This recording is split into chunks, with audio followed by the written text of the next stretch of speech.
안녕하세요. 사연에 빠지다의 DJ 민영입니다. 오늘도 두 가지 사연 준비되어 있으니 끝까지 함께 해주시고요. 구독과 좋아요 버튼도 잊지 말아주세요. 그럼 오늘의 사연 바로 만나볼게요. 안녕하세요. 70이 넘은 노인네입니다. 70이 넘도록 살다 보니 많은 일들이 있더군요. 그 중에서 제가 제일 기억나는 사건들이 있어 여러분께 그냥 이런 인생을 살아왔다 말하고 싶어 사연을 신청하게 됐습니다. 본격적으로 이야기를 하려고 하는데 어디서부터 이야기를 할까 고민이 되네요. 우선 제 결혼 생활부터 이야기를 할까요? 결혼 생활부터 저의 생활은 달라졌으니 그때부터 말씀을 드리겠습니다. 결혼은 제가 어렸을 때 경험하지 못한 것들을 많이 겪게 해주었어요. 물론 안 좋은 일들이 아주 많았지만 제게 있어서 아주 중요한 사건 중 하나이지요. 다시 한번 삶이 주어진다고 해도 결혼을 선택할 만큼 결혼은 제 인생에 있어 아주 중요한 사건입니다. 빛 한 줄기 없던 제 삶에 희망이라는 걸 봤기 때문이죠. 어린 시절 아버지에게 얻어터지고 어머니에게 구박을 받는 게 당연하게 여겨질 정도로 저는 불행한 가정에서 태어났습니다. 빛이라고는 보이지 않는 삶을 살았어요. 그러다 제게 사랑이라는 감정을 알려준 남자가 있었고 저는 그 남자의 아이를 갖게 되었답니다. 부모님은 그런 저에게 욕을 퍼부었고 다시는 집에 찾아오지 말라고 했습니다. 그날이 제 인생에 있어 욕을 가장 많이 들은 날일지도 모르겠습니다. 그래도 저는 행복했습니다.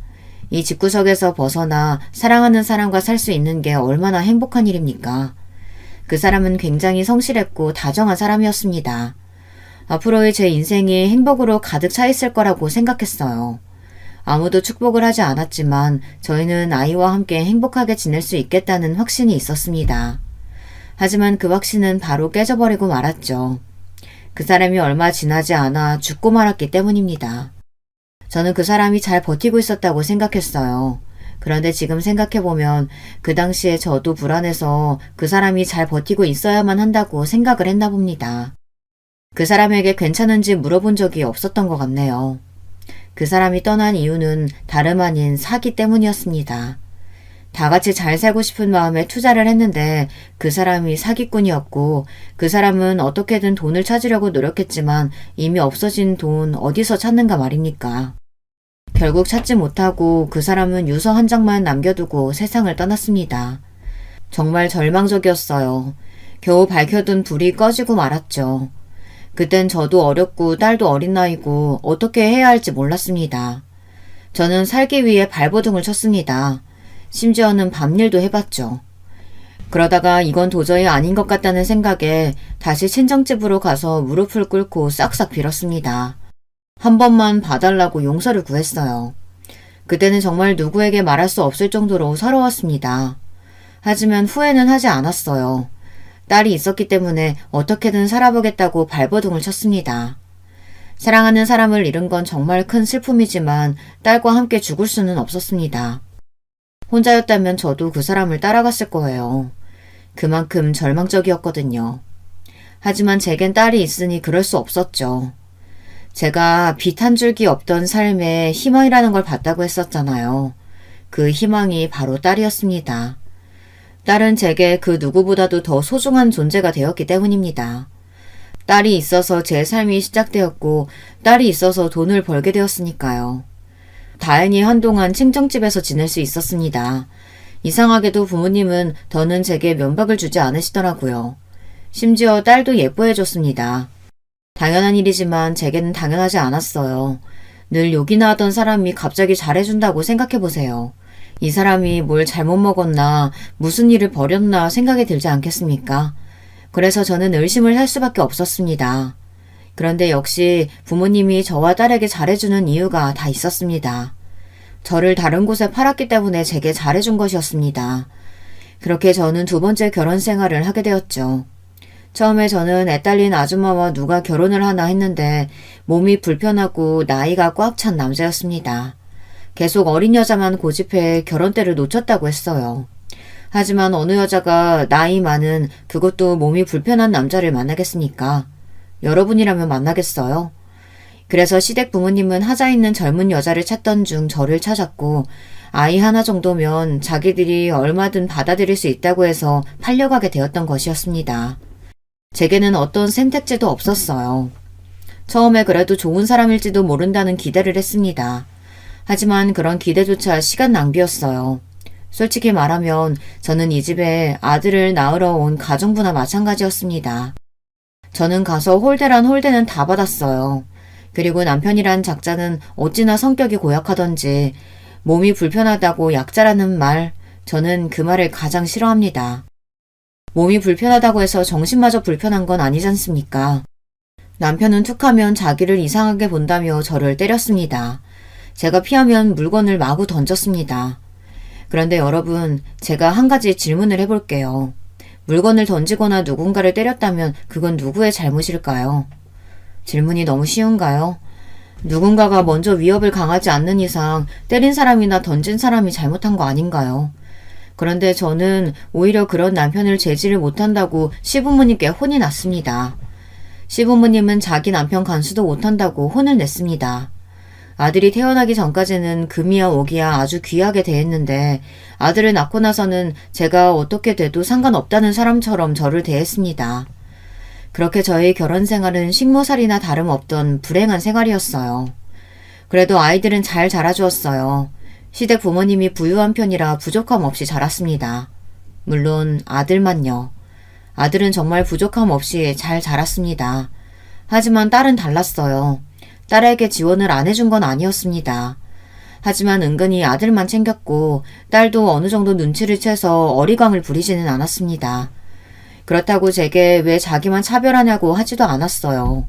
그런 딸에게 서운하지 않냐고 물어본 적이 있었는데 자기는 다른 집안 사람이니 이해를 한다고 하더군요.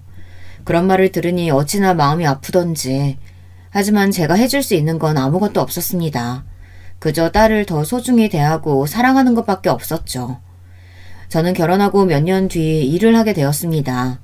아들이 어느 정도 크니 시어머니께서 집에서 놀 생각하지 말고 밖에 나가서 돈이라도 벌라고 했습니다. 그래서 저는 작은 식당에 들어가서 일을 하게 됐습니다. 그런데 집안에 있는 것보다는 일을 하는 게 훨씬 재밌지 뭡니까? 일하는 사람이 저를 괴롭히겠습니까? 아니면 손님들이 괴롭히겠습니까? 물론 진상 손님이 있기는 했지만 집에서 매일 보는 시부모님과 남편만 하지는 않았습니다. 그래서 저는 일하는 시간이 너무 행복했죠. 집에만 있으면 구박만 받고 맞기만 하는데 저를 필요로 해주는 사람도 있고 즐겁게 일을 할 수 있다는 게 어찌나 즐겁던지 아이들만 아니었으면 당장 뛰쳐나와 혼자 즐기고 싶은 마음뿐이었습니다. 저는 몇 년 동안 일을 하고 집에 들어와 아이들을 보고 남편 뒷바라지를 하며 살았습니다. 그러고는 한 번씩 친정으로 갔었죠. 가서 욕만 먹는데도 부모라고 인사를 하러 갔습니다. 그러다 제가 참지 못한 일이 생기고 말았는데요. 아니 글쎄 남편이란 인간이 바람이 났지 뭡니까. 그 작자는 돈이 없었으면 살지 못했을 거예요. 돈으로 이 여자 저 여자 만났더라고요.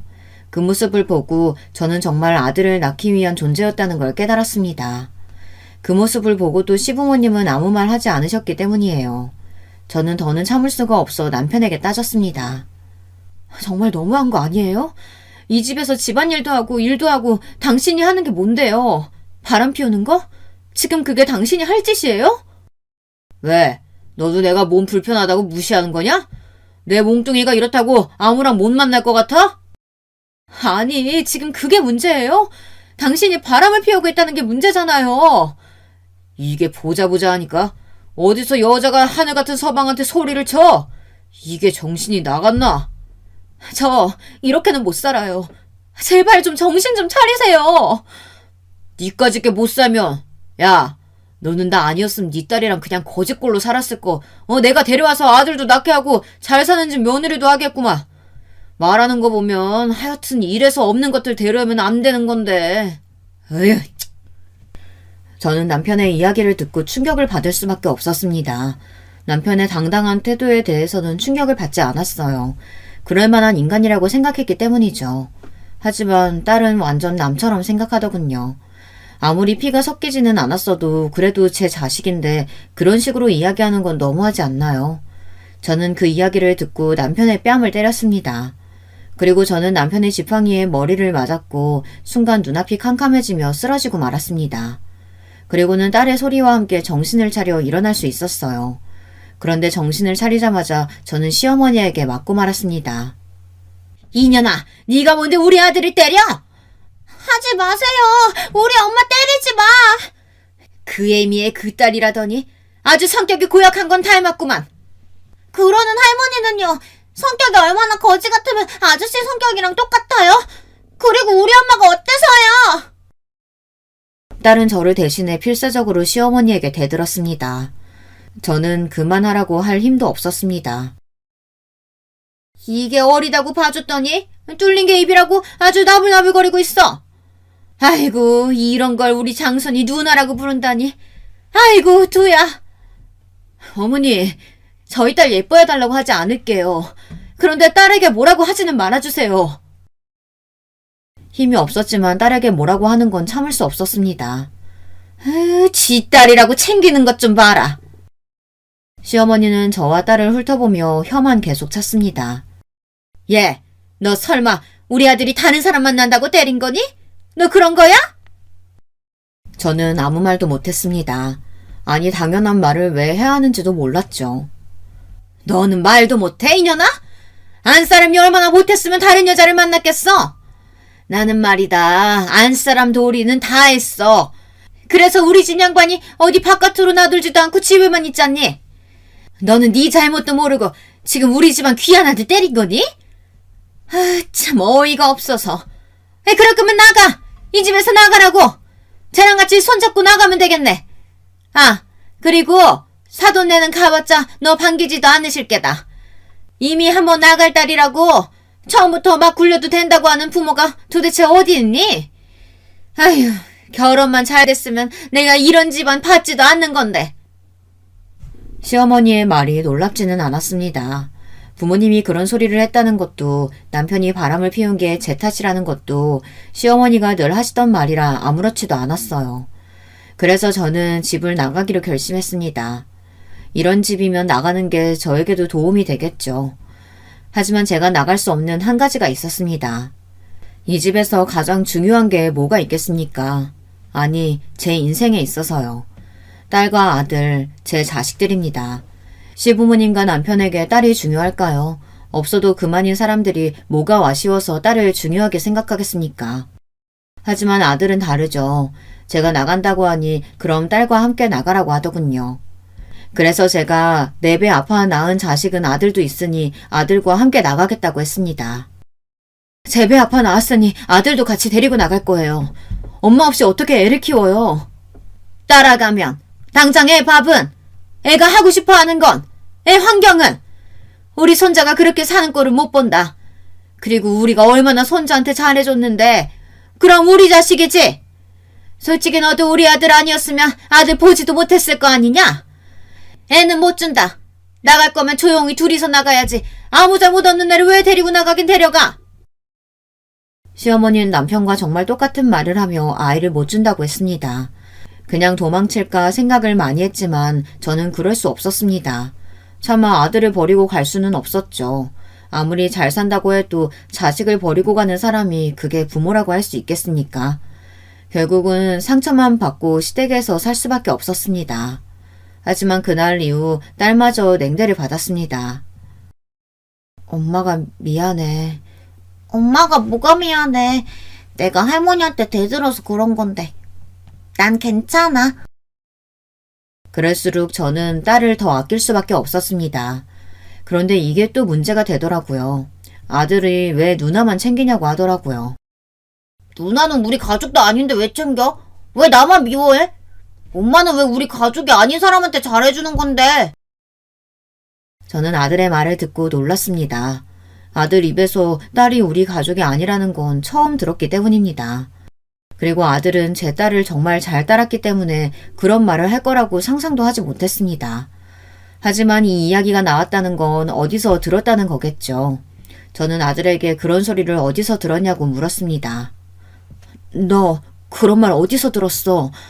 누나가 왜 우리 가족이 아니야? 누나도 우리 가족이야. 내 딸, 내 아들 같은 배에서 나왔는데 누가 가족이 아니래? 앞으로 그런 말 하는 거 아니야. 그리고 누가 미워해? 우리 아들이 세상에서 제일 좋은데. 이상하다. 할머니가 그랬는데. 그럼 할머니가 거짓말한 거야? 저는 아들에게 어떻게 이야기를 해줘야 하나 고민을 많이 했습니다. 아빠가 다르다는 걸 어떻게 이야기를 할지 모르겠더라고요. 그냥 잘 넘어가야 하나 생각을 했지만 언젠가는 알아야 할 사실이고 언제 또 시어머니가 아이에게 이상한 말을 할지도 모르니 제가 먼저 이야기를 하는 게 좋을 것 같다는 생각에 아빠가 다르다고 말을 했습니다. 아이는 처음에 이해를 하지 못하더군요. 그리고 제가 다른 사람과 결혼을 했었다는 게 충격이었는지 갑자기 너무한다면서 도망을 가기 시작했습니다. 엄마 너무해. 어떻게 다른 사람을 만날 수가 있어? 그럼 나중에 그 사람 따라서 갈 거야? 그래서 나를 그렇게 미워한 거야? 아이가 어찌나 빨리 뛰던지 집 밖으로 뛰쳐나가는 아이를 잡기 위해 저도 힘껏 뛰었습니다. 그런데 제가 그 나이에 힘껏 뛸 일이 뭐가 있겠습니까? 그 어린아이의 체력을 따라갈 수 있겠어요? 당연히 못 따라갔죠. 저는 열심히 아이를 따라갔지만 따라잡을 수 없었습니다. 결국 그날 일도 못하고 집에 들어가지도 못하고 딸과 함께 아들을 찾을 수밖에 없었습니다. 혹시 여러분 중에서도 그런 경험을 한 분이 계실까요? 있으시다면 그때의 기분 기억하시나요? 그때 저는 앞이 노래지면서 아무 생각도 할 수가 없었습니다. 아이가 어떻게 된 게 아닌가, 사고가 났나, 납치라도 당하면 어쩌나 많은 생각이 들며 머릿속에 아무것도 들어오지 않더군요. 손이 떨리며 눈물이 왈칵 쏟아졌습니다. 그런데 그때 딸이 아들을 찾았다고 소리를 쳤습니다. 엄마, 여기! 저는 바로 달려가 아들을 안았습니다. 아들은 갈 곳 없이 그 자리에서 계속 앉아 있었겠지만 저는 아이가 살아있다는 것에 감사해 아이를 안고 펑펑 울었죠. 그런데 아들이 갑자기 저를 안고 사과를 하더군요. 잘못했어요. 그날 저는 아들과 딸과 제가 일하는 식당에 가서 셋이서 같이 밥을 먹었습니다. 그러면서 사실을 다 이야기했죠. 어린 나이에 이야기를 해도 될까 싶었지만 저는 솔직하게 말하고 싶었어요. 딸은 이미 알고 있는 사실이라 무덤덤했지만 아들은 받아들이기 위해 노력을 하는 것 같았습니다. 그리고 아들에게 절대 미워하는 게 아니라고 이야기를 해줬어요. 아들에게는 그게 가장 중요해 보였으니까요. 그래서 그런 걱정은 하지 말라고 이야기를 해줬습니다. 그 말을 하니 그제서야 아들은 편히 저희를 보더군요. 그리고는 아들은 자기를 사랑하기만 하면 된다고 이야기를 했습니다. 그럼 누나랑 나는 아빠가 다른 거잖아. 그래서 할머니가 우리 누나 보고 우리 가족 아니라고 이야기한 거야? 근데 누나랑 나랑 엄마는 같잖아. 그럼 가족 아니야? 야, 가족 맞지? 너랑 나는 엄마가 같은데 어떻게 가족이 아니냐? 할머니는 그냥 나를 싫어해서 그런 거고 바보야. 그럼 가족 맞지. 그리고 가족은 피가 섞이지 않아도 가족이 될 수 있다? 특별한 가족이지. 우리도 특별한 가족 중 하나고. 그런데 특별하니까 남들 앞에서는 말하고 다니지 않는 게 좋아. 괜히 혼자 특별하면 다른 사람들이 질투해서 뭐라고 할 수도 있으니까. 서로 이야기하지 않고 넘어가는 거지. 어떻게 아들에게 잘 이야기를 할까 고민을 많이 했는데 이 사건 덕분에 잘 마무리할 수 있었습니다. 그리고 딸이 시원하게 이야기를 해서 그런가 아들도 점점 제 딸을 닮아가기 시작하더군요. 아들이 커가면서 시어머니에게 한 소리를 하기 시작했습니다. 처음에는 무슨 소리를 했길래 애가 이러나 했는데 아들이 계속 잔소리를 하기 시작하니 두 팔을 다 들며 딸과 저에게도 구박을 하지 않겠다고 아들에게 약속을 했습니다. 하지만 차별이 없다고 하면 거짓말이죠. 당연히 딸에게는 차별을 했고 저는 그런 딸에게 너무 미안했습니다. 그래서 딸이 제겐 아픈 손가락이었죠. 그래서 저는 딸을 더 소중하게 대할 수밖에 없었습니다. 저는 그렇게 몇십 년을 시댁에서 살며 함께 지냈어요. 그리고 몸이 아프지 않는 이상 일을 쉬지도 않았습니다. 남편이란 인간은 이미 포기를 한 지 오래라 저는 아이들만 보고 살았죠. 그리고 시부모님의 병간호를 하며 지내다 시아버지가 돌아가시고 몇 년 뒤 시어머니가 돌아가시고 나서야 저는 그제야 자유로워졌습니다. 하지만 문제는 남편이었습니다. 남편은 늙어 더는 돈으로 여자를 만날 수 없었는지 매일같이 술을 마시고 오더군요. 그리고는 매일같이 자기를 무시하냐며 물건을 집어던졌습니다.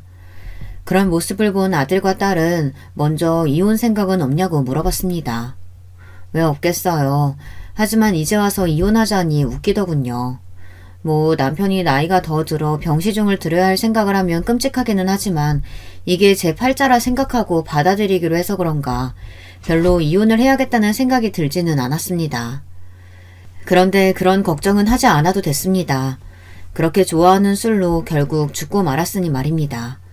술을 마시고 도로에 뛰어들어 결국 저 세상으로 갔으니 제가 병시중을 들지 않아도 됐죠. 남편이란 사람이 죽었는데도 눈물이 나오지 않았습니다. 물론 마음이 좋지는 않았어요. 하지만 언젠가는 술 때문에 사고가 날 거라고 생각을 했었기 때문인지 생각보다 슬프지는 않았습니다. 이렇게 이야기를 해도 될지 모르겠지만 마음이 후련해진 것도 있었습니다. 아이들도 아버지가 돌아가셨다고 슬퍼하지 않는 모습을 보니 남편이란 인간이 얼마나 인생을 못 살았나 싶었죠. 그렇게 남편을 보내고 이제는 자식들만 보낼 날만 남았습니다. 자식들을 보내고 홀로 지낼 생각을 하니 헛헛하더군요. 하지만 딸과 아들도 새로운 가족을 찾아야 하지 않겠습니까? 저는 딸과 아들을 보내고 혼자 시골에 내려가 살 생각이었습니다. 그 결심을 한 지 얼마 되지 않아 자식들은 서로 짝을 찾아 제 곁을 떠나갔습니다. 저는 자식들을 보내고 시골로 내려가 자그마한 가게를 내서 조용히 살았습니다. 시골에 살고 있어서인지 아이들이 자주 찾아오지는 않았지만 아이들은 주말에 한 번씩은 오려고 했어요. 자주 오지 말라고 이야기했지만 제 말은 듣지 않더라고요. 그래도 자식들이 계속 찾아와 주니 기분은 좋더군요. 그런데 계속 찾아와서 그런가 며느리는 어느 순간부터 오지 않더니 제게 더는 못 가겠다고 통보를 하더군요. 요즘 며느리들은 당돌하게 이야기를 한다는데 직접 당해보니 웃음이 나왔습니다. 하지만 며느리와 싸워봤자 뭐합니까? 안 그런가요? 또 제가 시어머니에게 된통 당해서 그런가 저도 그런 시어머니가 되고 싶지는 않더라고요. 물론 며느리가 놀고 먹기만 한다면 뭐라고 했겠지만 며느리가 쉬는 것도 아니고 일하고 모처럼 주말에 쉬는데 시댁에 와서 앉아있으니 얼마나 싫겠습니까? 아무리 잘해준다고 해도 시댁은 시댁 아닙니까? 얼마나 불편한지 제가 더 잘 알기 때문에 이해하고 넘어갔습니다. 아들은 미안하다며 자기가 한 소리 하겠다는 거 며느리에게 뭐라고 하지 말라고 했습니다. 괜히 그런 이야기를 해봤자 둘 사이에 좋은 거 하나 없다고 그러지 말고 같이 있어주라고 이야기했었죠. 그런 말을 했다고 며느리를 미워하거나 싫어하지는 않았습니다. 그런데 사람이란 게 그렇잖아요. 자기를 챙겨주는 사람을 보면 아무것도 안 하는 사람보다 마음이 더 가는 건 어쩔 수 없지 않나요? 며느리와 다르게 사위는 제게 싹싹하게 예쁜 행동만 골라서 했습니다. 몸은 불편한 데가 없는지 집 수리할 곳은 없는지 매번 물어봤고 아들보다 더 친아들처럼 행동을 했습니다. 그러니 제가 예뻐할 수밖에 없었죠. 그래서 딸내에 조금 마음이 더 갈 수밖에 없었습니다. 그리고 어느 하루는 제가 팔을 다쳐 제대로 움직일 수 없을 때 사위가 먼저 제게 딸내에서 지내는 게 어떻겠냐고 제안을 했고 딸 집에 가서 몇 달을 신세지게 되었어요. 장모와 같이 산다는 게 쉽지 않은 일이라는 걸 잘 아는데도 불편한 기색 없이 편하게 대해주는 모습이 참 고마웠습니다. 그리고 딸아이에게도 잘 대해주니 얼마나 예쁘겠어요. 저는 점점 사위에게 마음이 갔습니다. 그런데 믿는 도끼에 발등 찍힌다고 저는 사위에게 발등이 찍히고 말았습니다. 1인이 넘어가면서 점점 몸이 좋지 않은 게 느껴지더군요. 그렇다고 몸이 아주 안 좋은 건 아니었습니다. 귀가 조금 들리지 않고 예전보다는 숨이 가빠지고 전보다는 자주 아프기는 했지만 제 나이에 비해서는 꽤 건강한 편이라 생각하며 살아왔습니다. 혼자서도 그럭저럭 잘 살아왔고 조용히 장사를 하며 지내왔었죠. 하지만 자식들은 걱정이었나 봅니다. 제 걱정을 어찌나 하던지 저는 제 걱정하지 말고 일이나 열심히 하라고 했습니다. 그러던 중 딸내에 안 좋은 소식이 생기고 말았습니다. 사위네 회사가 부도가 나서 실직을 하고 말았다는 겁니다. 다행히 딸이 직장을 다니고 있었지만 아이가 셋인 집에서는 딸 혼자 벌이로 어떻게 산답니까? 딸은 처음으로 제게 부탁을 했습니다. 엄마, 혹시 돈 좀 빌려줄 수 있어? 그 말과 함께 처음으로 딸내 사정을 듣게 되었습니다. 보니 바로 이야기한 것도 아닌 것 같았어요. 몇 달이 지나고 나서야 이야기를 한 것 같았죠. 자기네들도 어떻게든 버텨본다고 버티다가 제게 이야기를 한 것 같았습니다. 사부인은 딸이 결혼하고 얼마 있지 않아 돌아가셔서 부탁할 사람이 없었던 겁니다. 그래서 제게 부탁을 한 것이었죠. 자식이 어렵다는데 안 도와줄 부모가 있겠습니까? 저는 남은 전 재산을 딸에게 주겠다고 했습니다. 딸은 이렇게까지는 필요 없다며 거절을 하더군요. 부모로서 해준 것도 없잖니. 내가 너에게 미안한 것도 많고 네가 어렸을 때 그렇게 잘한 것도 나 때문인 것 같아서 마음에 걸리는 것도 많아. 엄마라고는 해준 것도 없는 것 같아서 마음이 불편했는데 이렇게 줄 수 있으니 얼마나 감사하니. 내 마음이니 이거라도 받으렴. 그럼 엄마 혹시 우리 집에서 같이 살지 않을래? 나도 그게 마음이 편할 것 같고 애들 아빠도 수락할 거야. 엄마 가게랑 집 다 정리하고 우리 집으로 와요. 엄마 몸도 불편하잖아. 한번 생각해봐. 알겠지? 딸의 제안에 저는 생각을 해봤습니다. 저와 같이 살면 행복할 것 같았어요. 하지만 아무리 딸 집이라고 해도 제 집이 아니니 괜히 불편할 것 같아 고민이 많이 되었습니다. 한참을 고민을 하는데 사위에게 전화가 오더라고요. 장모님, 안사람한테 이야기 들었습니다. 언제든 저희 집에 오셔도 돼요. 말씀만 해주세요. 아니, 그래도 자네가 불편할 텐데. 저는 괜찮아요. 아이들이야 어머님을 워낙 좋아해서 별 문제 없을 거고. 저희 회사가 괜히 이렇게 돼서는. 그게 자네 탓인가? 어쩔 수 없는 일 탓하지 말고. 그래도 이렇게 전화 줘서 고마워. 아닙니다. 편하게 말씀해 주세요. 사위의 말에 저는 딸 집에서 지내기로 마음을 먹었습니다.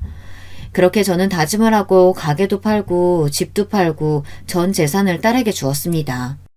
제게 남은 거라고는 자그마한 돈밖에 없었지만 그래도 딸이 편하게 지낼 수 있다면 저는 좋았습니다. 오히려 저는 마음이 한결 가벼워졌어요. 그런데 어느 날 사위의 통화를 듣고 경악을 금치 못했습니다. 앞서 믿는 도끼에 발등 찍혔다고 했죠. 사위는 저를 요양원으로 보낼 생각을 하고 있었습니다. 여보세요? 거기 요양원이죠? 75세 할머니 들어갈 건데 서류가 어떤 게 필요할까요? 아니, 그렇게 착하던 사위가, 그것도 집으로 오라고 했던 사위가 요양원에 저를 버리려고 한다는 생각을 하니 충격을 받을 수밖에 없었습니다. 그렇지 않나요? 그 말 한마디로 그 전에 있었던 일들이 모두 거짓으로 느껴졌습니다. 믿었던 만큼 저는 배신감이 배로 들었죠.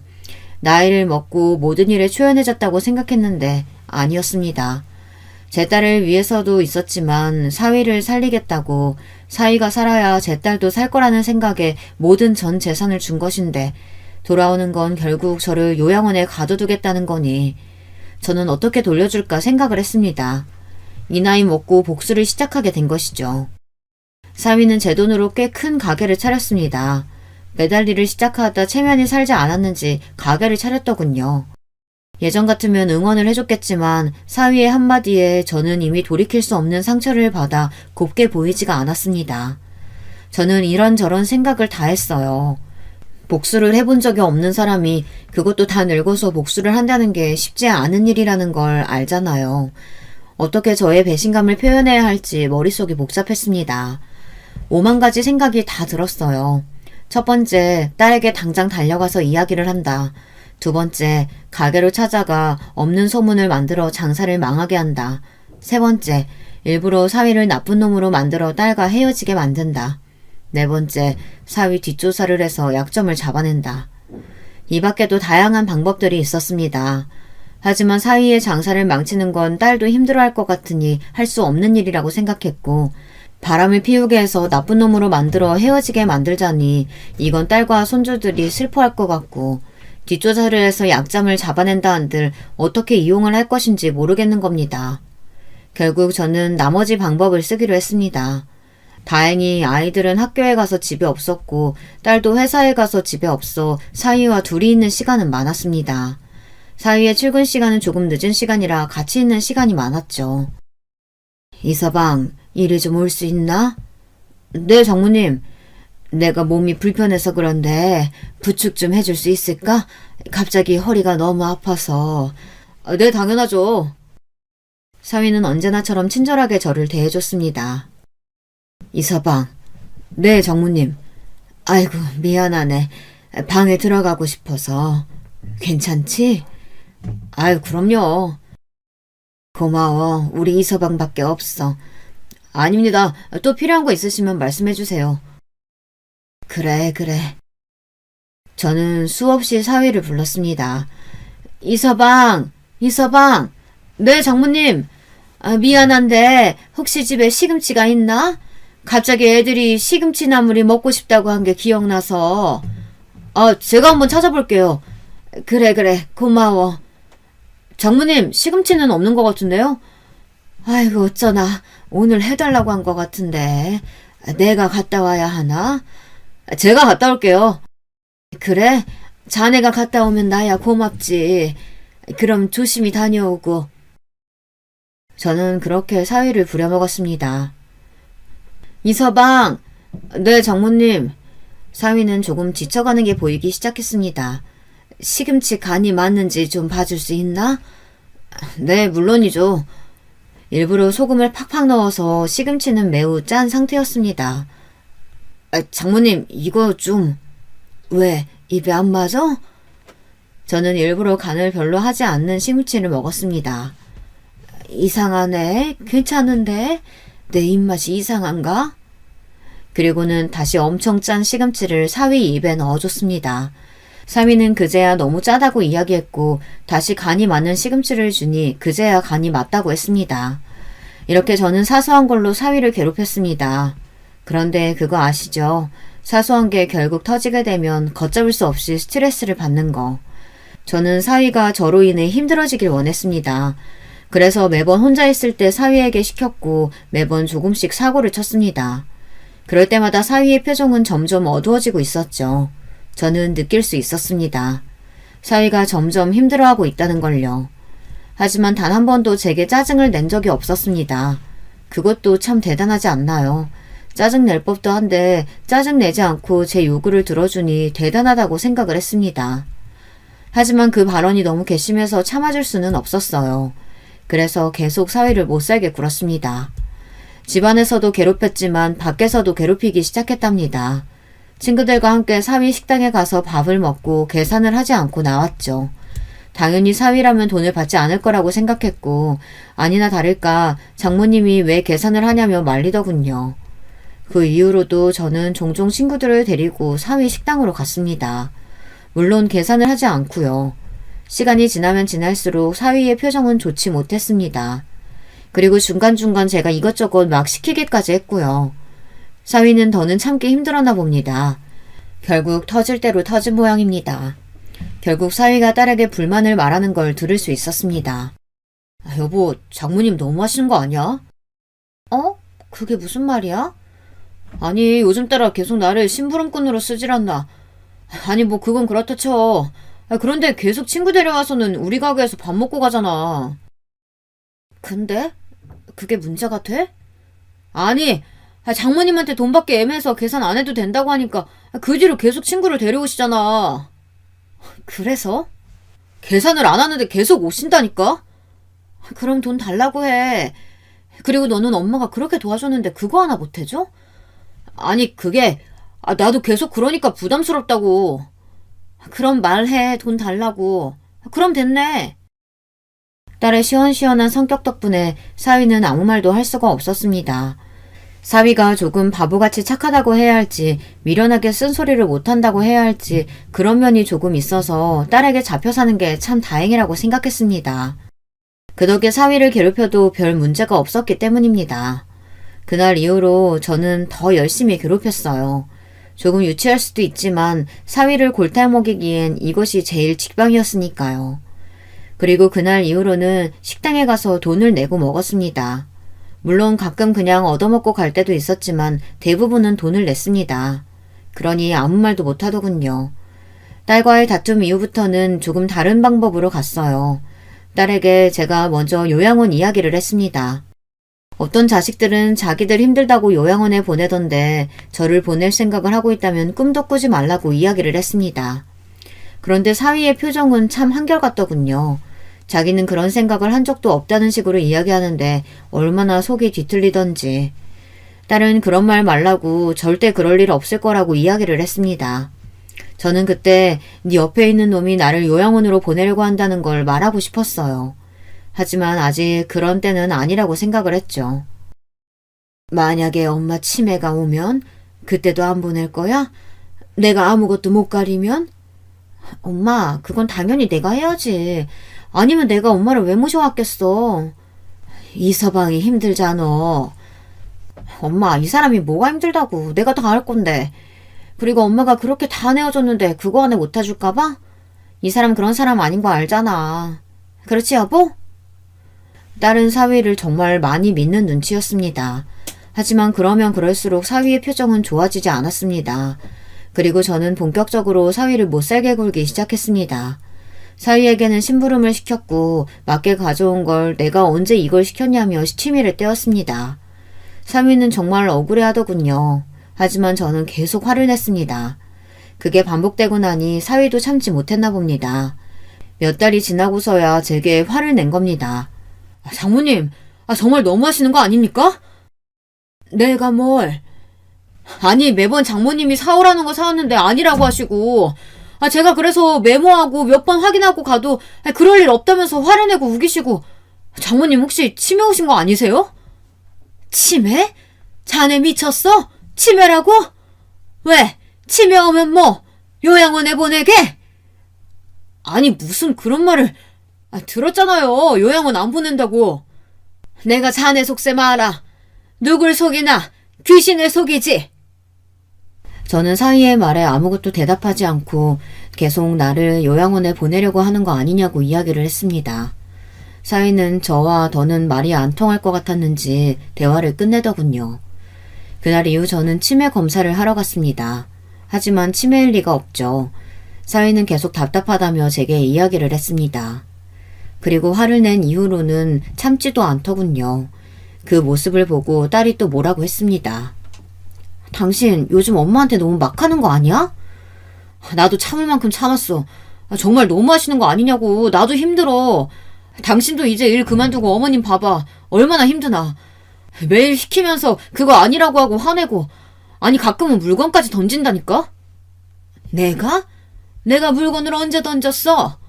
장모님. 또 왜 매번 저를 이상한 사람으로 만들어요? 저 그럼 할 말 없어요. 장모님 도대체 저한테 왜 그러세요? 사위가 정말 답답했나 봅니다. 딸 앞에서는 한 번도 제게 큰 소리로 화를 낸 적이 없었는데 화를 내니 말입니다. 당신 일부러 그러는 거 아니지? 엄마 돌보는 거 그렇게 힘들어? 그래서 일부러 그러는 거야?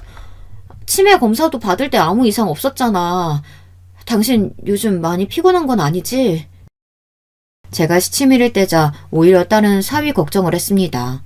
제가 절대 그럴 일이 없을 거라고 생각했기 때문이죠. 딸이 그러면 그럴수록 사위는 더 답답해했습니다. 그럴수록 저는 점점 속이 시원해지기 시작했습니다. 제가 유일하게 할 수 있는 방법이 통하고 있다는 생각에 재미도 있었어요. 다 늙어서 이게 무슨 일인가 싶기도 했지만요. 그런데 결국 터질 게 터지고 말았습니다. 저의 행동에 사위는 참지 못하고 딸에게 이렇게는 못 살겠다며 집을 나가고 말았습니다. 제가 조금 심하게 하기는 했지만 못 버티고 나가버릴 줄은 몰랐습니다. 그때서야 딸은 심각성을 느꼈는지 제게 묻더군요. 엄마, 들어보니까 조금 도를 지나치는 행동을 하는 것 같은데 왜 그래? 아니, 난 솔직히 잘 모르겠어. 누구 말을 믿어야 할지. 그런데 우리 남편도 힘들어하는 걸 보면 거짓말은 아닌 것 같아서 물어봐요. 내가 왜? 뭘 했다니? 이서방 참 웃기다. 아니, 남편 말로는 점점 말도 격해지고 마음에 안 들면 짜증도 내고 가끔은 이서방 때린다며. 이서방이 그러더라. 장모님이 일부러 그러는 거 아니냐고. 내가 일부러 왜 그런 짓을 해? 엄마, 솔직하게 이야기해. 내가 볼 때는 엄마 치매 아닌 것 같거든. 그런데 묘하게 이서방한테만 그러는 거 알아? 딸은 눈치를 채고 제게 물었습니다. 결국 저는 모든 사실을 말할 수밖에 없었죠. 그러자 딸이 충격을 받은 눈치였습니다. 그걸 보니 딸이 몰랐던 일인 건 확실했었죠. 그 말을 듣고 딸이 노발대발 화를 내며 가만두지 않겠다고 하더군요. 이게 은혜도 모르고 그런 말을 해? 엄마, 나도 가만히 못 있겠다. 그리고 딸과 함께 사위를 골탕 먹이기 위해 작전을 짰습니다. 그런데 그럴 필요가 없어졌어요. 저도 모르게 진짜 복수가 시작되고 말았거든요. 역시 인생이라는 게 어떻게 흘러가는지 모르는 게 맞았습니다. 제 복수가 이렇게 끝날 줄 누가 알았겠습니까? 딸도 함께 사위를 골탕 먹여주려고 했는데 이게 웬걸. 사위가 다른 여자와 함께 지낸다는 소문을 들었습니다. 아니 남자들은 가만히 있는 법을 모릅니까? 아니면 이런 놈들만 걸리는 겁니까? 왜 저희 모녀에게 이런 시련이 오는지 원망스럽더군요. 그런데 사위의 바람이 저 때문에 일어난 건 줄 알았는데 알고 보니 한참 전부터 만나고 있더라고요. 사위의 바람 상대는 예전 직장 동료인 것 같더군요. 딸이 그 사실을 알자마자 지인들을 통해 물어봤고 그때 충격적인 사실을 알게 되었습니다. 회사 사람들은 공공연히 다 아는 사실이라고 했거든요. 어쩐지 당당하게 집을 나가더라니 생활할 곳이 있어서 그랬는 모양입니다. 얌전한 고양이인 줄 알았더니 아주 교활한 여우더군요. 딸의 결혼마저 이렇게 허무하게 끝나버리는 건 아니라고 생각했습니다. 딸은 믿었던 사위의 바람에 충격에 못 벗어나 시름시름 앓았어요.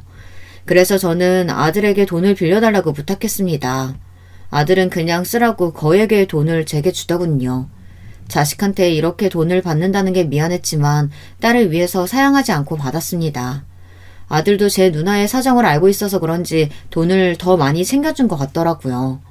저는 그 돈을 들고 바로 업체에 부탁을 해서 사위의 바람 현장을 증거로 남겨두기 위해 노력했습니다. 그런데 이놈이 앞에선 착한 척 뒤에서는 아주 못된 짓이라고는 다 하고 다니더군요. 아주 딴 사람인 것 같았습니다. 딸 앞에서는 한없이 약하고 아무 말도 못하는 남편이었으면서 뒤에서는 잘나가는 사업가에 말 한마디에 여자들을 다 꼬실 수 있는 아주 신사다운 모습을 보여주고 있었습니다. 심지어 나이도 이름도 속여가며 사람들을 만나고 있더라고요. 그 말을 들으니 그때 더 때리지 못한 제가 한스러웠습니다. 그리고 더 과감하게 하지 못한 제가 너무 원망스러웠습니다. 증거가 하나둘 모여가는 중 사위가 즐길 걸 다 즐기고 집에 들어오더군요. 그 얼굴을 보니 사정없이 때리고 싶었지만 그러지 않았습니다. 오히려 저는 사위를 안아주며 미안하다고 했죠. 미안하네. 내가 좀 심했지? 사위는 당황하며 제게 이야기를 하더군요. 아닙니다. 제가 죄송하죠. 집을 나가버리는 게 아니었는데 죄송합니다. 그리고는 마지막 최후의 만찬이 시작됐습니다. 손주들에게는 맛있는 거 먹고 오라고 몇십만 원을 쥐어준 뒤 게임도 하고 쇼핑도 하고 게임도 실컷 하고 오라고 했습니다. 그리고 딸과 사위와 함께 밥을 먹었죠. 마지막인 만큼 저는 아주 성대하게 차렸습니다. 장모님, 이걸 다 차리셨어요? 죄송합니다. 저 때문에.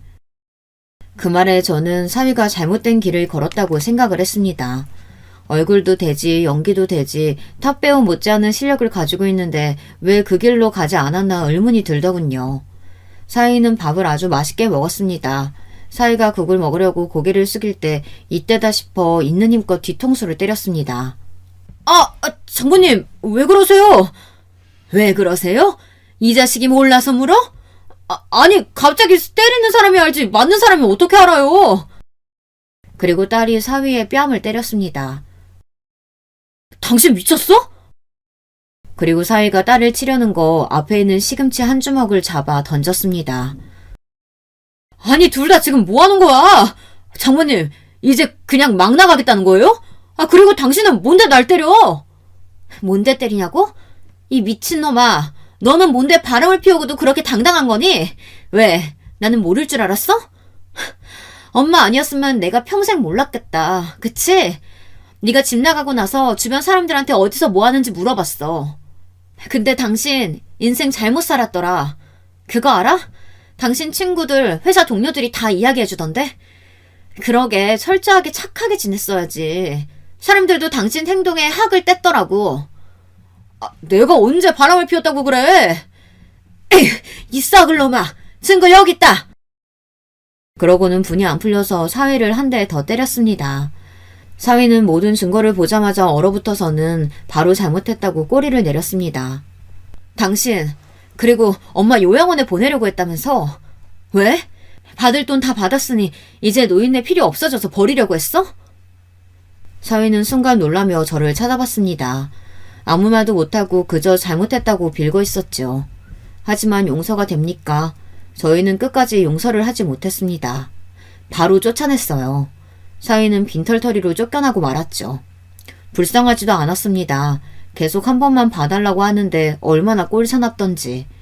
그 와중에 사위는 자기를 예뻐하지 않았냐고 한 번만 봐달라고 이야기를 하더군요. 자업자득 아닌가요? 사위가 그런 저를 요양원으로 보낼 계획만 세우지 않았다면 저는 계속 사위를 예뻐했을 겁니다. 안 그런가요? 그리고 솔직히 누가 딸의 결혼을 망치고 싶겠습니까? 복수라고 해봤자 그냥 노인네의 한풀이 정도로 끝을 내려고 했지 자기가 잘못해서 이렇게 끝난 거 아닙니까? 결국 사위는 아무것도 갖지 못하고 쫓겨나고 말았죠. 친구도 돈도 직장도 자식도 모두 잃은 채 쫓겨났습니다. 어쩌다 보니 완벽한 복수를 하고 말았죠. 딸은 그 사건 이후로 회사를 그만두고 사위가 하던 가게를 그대로 받아 이어갔습니다. 딸은 오히려 속이 편하다고 말하더라고요. 제가 그렇게 하지 않았더라면 사위가 나가지도 않았을 거고 그럼 이렇게까지 되지 않았을 테지만 그래도 속지 않고 사랑스러운 저희 가족끼리 살 수 있다는 게 다행이었습니다. 어쨌든 사위 덕에 사랑하는 딸과 손주와 살고 있으니 그거 하나는 고맙다고 말하고 싶네요. 덕분에 저는 행복하게 살고 있습니다. 여러분도 혹시 의도치 않게 누군가에게 복수를 한 적 있으실까요? 아니면 복수를 하지 못하고 살고 계신가요? 복수를 하지 않든 복수를 하든 여러분의 선택이 올바른 길이라는 거 잊지 않았으면 좋겠습니다. 그렇다고 복수를 위해 너무 망가지지 않았으면 좋겠네요. 저를 보세요. 시부모님은 나이 들어 죽고 남편이란 작자도 사고 나서 죽고 제가 모든 재산을 받았고 결국 제가 제일 편안하게 살고 있지 않습니까?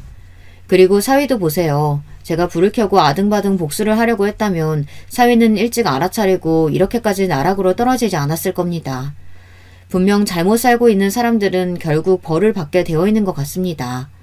죽어서라도 받을 거라고 생각해요. 물론 제가 편히 살 수 있기 때문에 이런 소리도 하는 거겠죠. 그럼 이 늙은이 더는 헛소리 하지 않고 그만 이야기를 끝내도록 하겠습니다. 이 긴 이야기 들어주셔서 정말 감사합니다. 여러분, 두 번째 사연 시작하기 전에 좋아요, 구독 꼭 눌러주실 거죠? 그럼 두 번째 사연 바로 시작합니다. 저는 우리나라의 40대 평범한 가장이었습니다. 어릴 적부터 평생을 성실히 살아오신 부모님을 보고 자라 사소한 방황 한 번 하지 않고 무탈하게 자라왔다고 자부할 수 있었죠. 매일 새벽 4시면 칼같이 일어나셔서 신문 보급소 문을 여시고 신문 배달까지 하시던 부모님과 바쁜 부모님을 돕기 위해 어릴 적부터 저를 위해 아침을 차려주던 누나까지 가족 모두가 한 팀처럼 움직였으니 저 또한 성실하게 생활하며 부모님을 도울 수 있는 일이라면 뭐든지 해야 한다고 생각했죠. 물론 성실한 부모님이라고 해서 제게도 다 좋기만 한 것은 아니었습니다. 항상 당신들께서 평생을 쉬지 않고 일을 하시는 이유는 저와 누나 때문이라고 매일같이 말씀하셨으니까요. 거기다 두 분 모두 새벽부터 일을 하시면서도 저희를 챙기는 일은 물론이고 할아버지, 할머니까지 모시고 사셨습니다.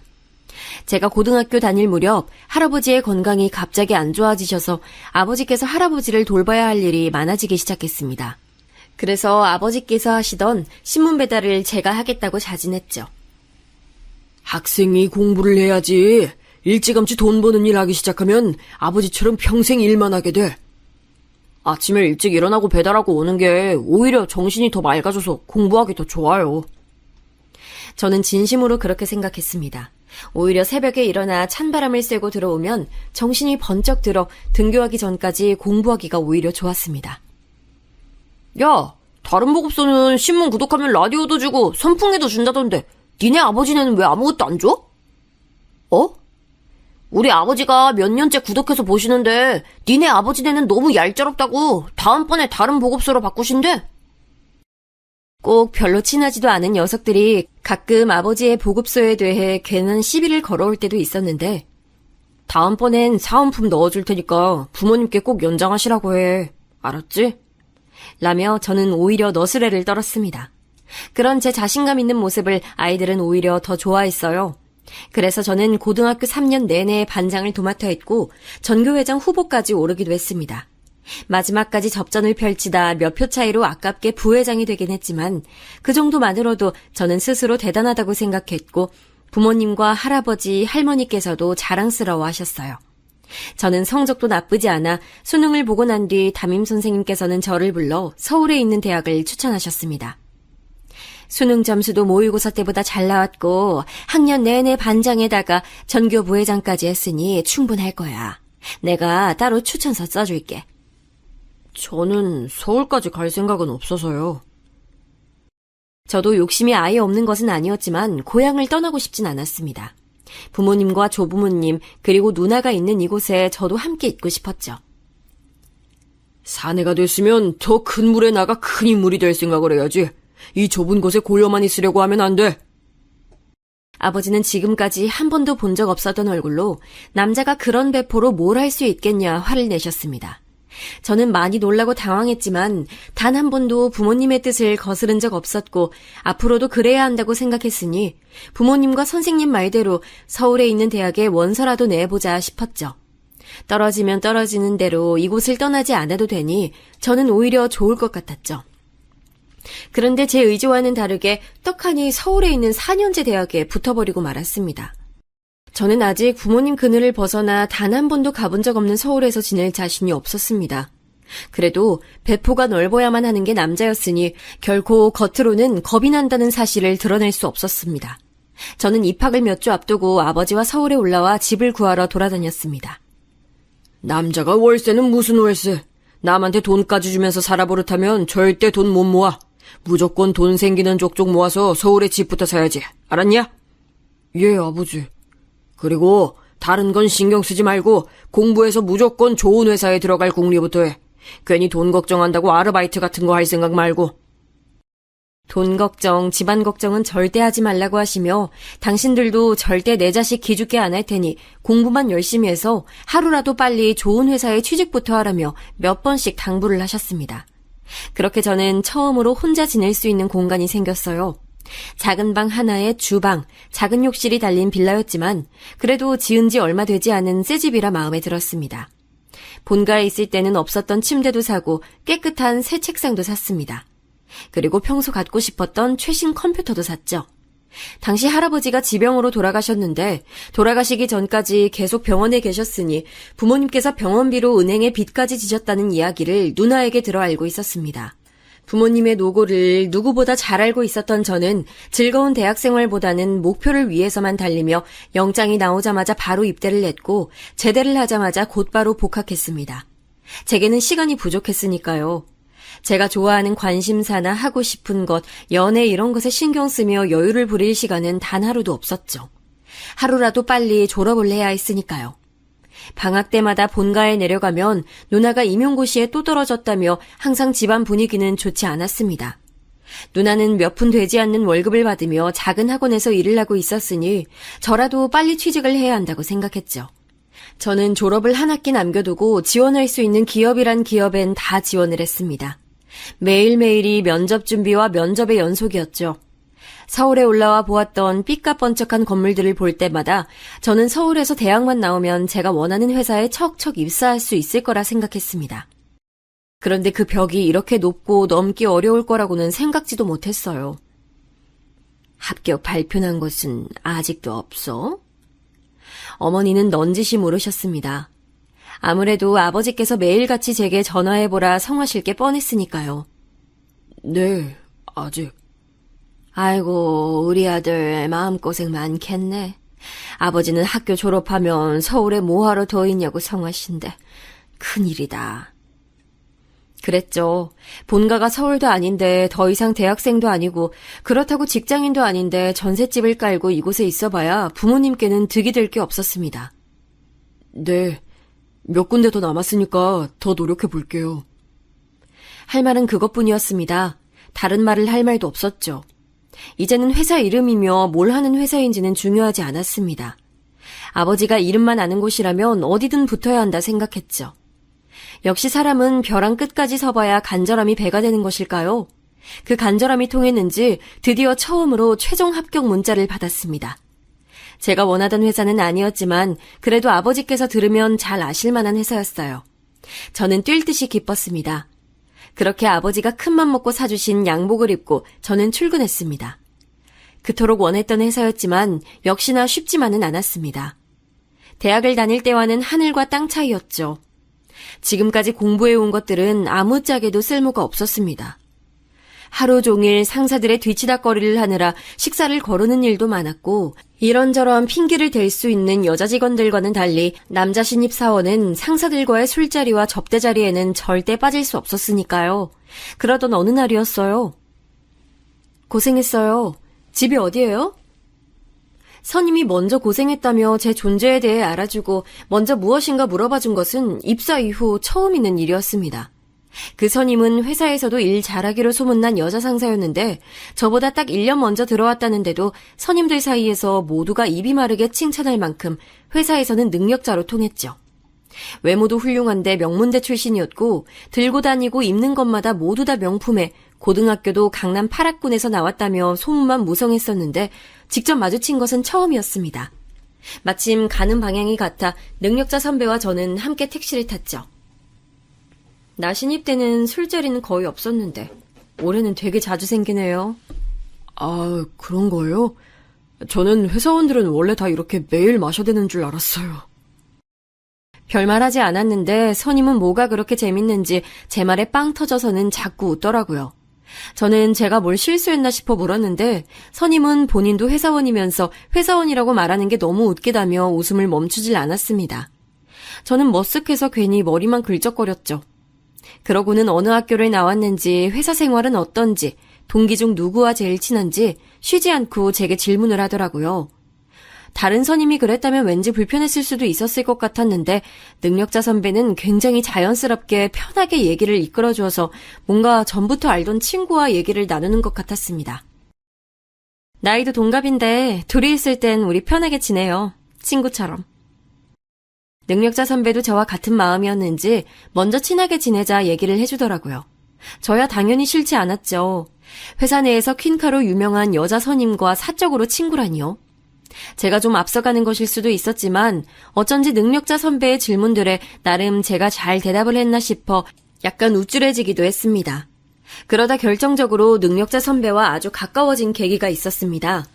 회사 내에 체육대회가 있어서 함께 준비물과 도시락 예약을 하기 위해 함께 외출을 나간 적이 있었는데 도시락 가게와 사무용품들이 즐비한 골목을 돌아다니며 함께 다니다 보니 이상하게도 묘한 기분이 들었습니다. 선임은 회사 일인데도 조금이라도 아껴보겠다고 가격 흥정을 했고 그게 잘 통하지 않을 때면 덤이라도 하나 더 얻으려 사장님들과 실랑이를 했습니다. 저는 그 모습이 이상하게 전혀 불편하지 않더라고요. 오히려 적당한 선을 지키면서 상대방의 기분까지 좋게 해준다고 할까요? 저는 자꾸만 선임의 그런 모습들에 시선이 끌렸고 가슴이 술렁였습니다. 그날까지도 모태솔로나 다름없었던 저는 처음 느껴지는 감정과 떨림에 심하게 동요하기 시작했습니다. 제 마음을 의식하기 시작하자 감정은 걷잡을 수도 없이 커져버렸고 점심을 함께 먹는 내내 제 앞에 마주 앉은 선임의 얼굴을 똑바로 쳐다볼 수조차 없더군요. 너무 떨려서요. 그런데 그때 선임의 휴대폰으로 누군가에게 전화가 걸려왔는데 왠지 급한 일인 것 같았습니다. 왜요? 회사에 무슨 일 생겼어요? 회사는 아니고 어머니께서 갑자기 쓰러지셔서 응급실이라고. 선임은 많이 놀랐는지 가녀린 손까지 벌벌 떨며 휴대폰을 쥔 손을 어쩔 줄 몰라 하고 있었습니다. 어디 병원 응급실인데요? 저는 뭐라도 도움이 되어야 할 것만 같아 서둘러 계산을 하고 가게 밖으로 나왔고 택시부터 잡았습니다. 그리고 놀란 선임의 어깨를 부축하며 택시 뒷좌석에 함께 올라탔죠. 응급실까지 가는 동안 저는 회사에 전화를 걸어 상황을 설명하고 선임이 많이 놀라 제가 응급실까지 모셔다 드리고 복귀하겠다 전달했습니다.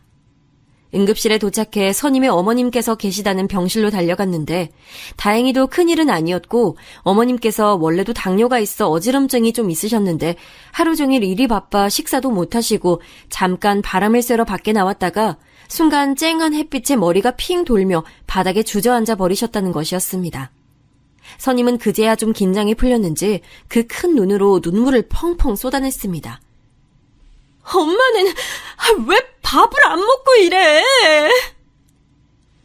어머니의 품에 안겨 제발 건강 좀 챙기라며 울먹이는 선임의 모습이 안쓰러우면서도 어머니를 걱정하는 모습이 예뻐 보였습니다. 그때 깨달았죠. 제가 우리 회사 킨카인 능력자 선배에게 빠져도 아주 단단히 빠졌다는 사실을요. 그래도 저만 하시길 다행이네요. 그러게요. 오늘 너무 고마웠어요. 아까 식당에서 나 혼자 있었음 아무것도 못하고 울고만 있었을 거예요. 저는 제가 한 것도 없는데 선임이 자꾸만 고맙다고 말하는 게 괜히 쑥스러워서 저희 할머니께서도 당뇨가 심하신데 끼니를 거르거나 두통이 있을 때 외출하는 건 삼가야 한다며 어머니께도 꼭 알려드리라면서 선임의 눈도 제대로 마주치질 못한 채 횡설수설 말했습니다. 그러자 선임은 저와 함께 있으면 왠지 마음이 편하다면서 병실 앞에 앉아 이런저런 얘기들을 함께 나눴습니다. 선임은 어릴 때 아버지가 갑작스레 사고로 돌아가셔서 그때부터 어머니가 혼자 힘으로 자신을 키워주셨다는 얘기부터 최근 들어 어머니 건강이 자꾸만 나빠지시는 것 같아 걱정이 된다는 얘기까지 제게 해줬습니다. 저는 어쩐지 기분이 좋았습니다. 회사에서는 다들 잘 알지도 못하면서 선임의 겉모습만 보고 고생 한번 안 해보고 좋은 집안에서 공부만 하며 커온 요조숙녀로들 알고 있었지만 저는 선임의 진짜 모습을 알게 된 것 같아서요. 그날 이후 저와 선임은 급속도로 가까워졌습니다. 회사에서뿐만이 아니라 퇴근 후에도 만나 함께 저녁을 먹기도 했고 쉬는 날은 함께 영화를 보기도 했습니다. 저희는 언젠가부터 자연스레 서로에게 말을 놓았고 이름을 부르기도 했습니다. 그렇게 점점 더 가까워지자 자연스레 연인으로 발전이 됐죠. 그렇게 시간이 흘러 이제는 여자친구가 된 선임은 대리로 승진을 했고 저는 얼마 전에 적금이 만기돼 이사를 하게 됐습니다. 아직 전세이긴 했지만 그래도 회사와 거리도 더 가까워졌고 전에 살던 집보다 넓은 거실에 투룸이라 전보다 훨씬 널찍하니 좋았습니다.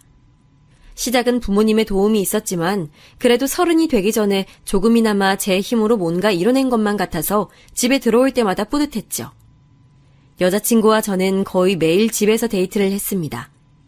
여자친구도 매일 출퇴근에 야근도 많이 하다 보니 퇴근하면 자연스레 저희 집에서 함께 저녁을 먹곤 했죠. 제 맘 같아서는 주말에도 만나 놀러 다니고 데이트도 하고 싶었지만 여자친구는 항상 주말이면 집에서 쉬고 싶다고 했어요. 그리고 여자친구의 어머니께서 워낙 혼자 계신 걸 싫어하신다며 주말에는 항상 어머니와 함께 있어드리려고 하는 것 같더라고요. 엄마가 한번 보고 싶다고 같이 식사 자리 한번 하자고 하시는데 어때? 너무 좋지. 내가 어머니 맛있는 거 대접할게. 아니야. 엄마가 집에서 맛있는 거 해준다고 했어. 여자친구와 연애를 하면 할수록 저는 점점 더 좋아졌습니다. 혼자 서울에 올라와 산 지도 10년 가까이 되다 보니 매일 혼자 밥을 먹고 혼자 아침에 눈을 뜨는 게 너무 외롭고 씁쓸했습니다. 안 그래도 저는 하루라도 빨리 여자친구와 함께 살고 싶다는 생각하며 결혼 생각이 간절했습니다.